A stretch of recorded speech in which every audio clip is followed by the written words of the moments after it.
Well, so you've got a condominium under contract, and then you found out from your lender that the project might have a hard time getting approved. Why does my project have to be approved, George? Well, thanks for coming into thecreditjungle.com today. This is George Anderson. George of the jungle, strong as he can be.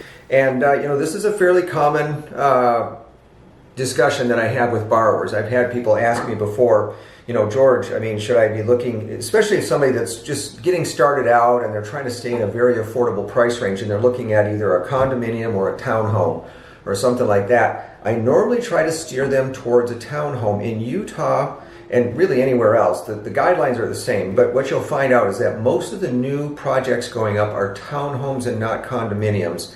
There is a slight difference in the legal description, and I did another video describing that. But what's important to understand is that if you are going under contract on a condominium, whether you're doing an FHA, a VA, or a conventional loan, there is a process to make sure that the project itself or the unit can be approved for financing.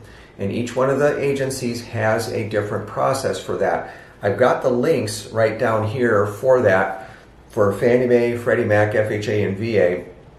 And rather than get into all the details with this, the best thing to do is that if you're looking at condos is to contact me first, let me know what units you're looking at. If you're just looking at a project, you find something, I can tell you if it's FHA approved, VA approved, and then when you get onto the conventional side of it, the project doesn't necessarily get approved, but there is a review that has to be done for either Fannie Mae or Freddie Mac, and those reviews can be what they call either streamlined, reciprocal, limited review, or a full review. And so Fannie Mae has this software program called Condo Project Manager, CPR, or CPM, sorry. Anyway, I'm just going to keep going. But so that's a kind of an online thing. It's a web-based thing that my processor would go and upload the information in there, and then it would determine what type of documentation we need to be.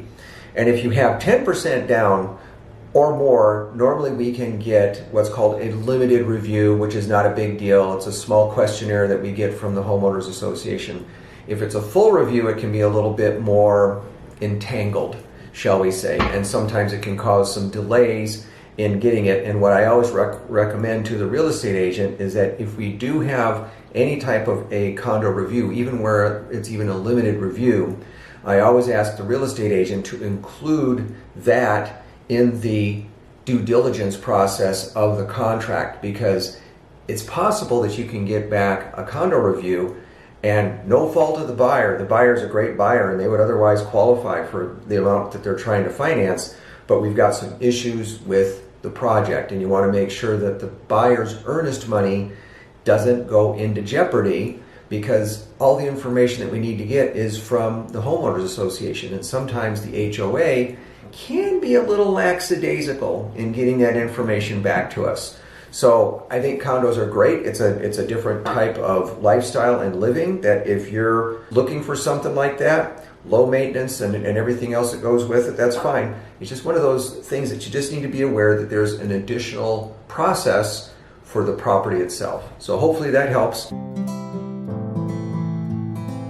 Push button, get mortgage professional. This is George Anderson, and I hope to talk to you soon. Have a great day.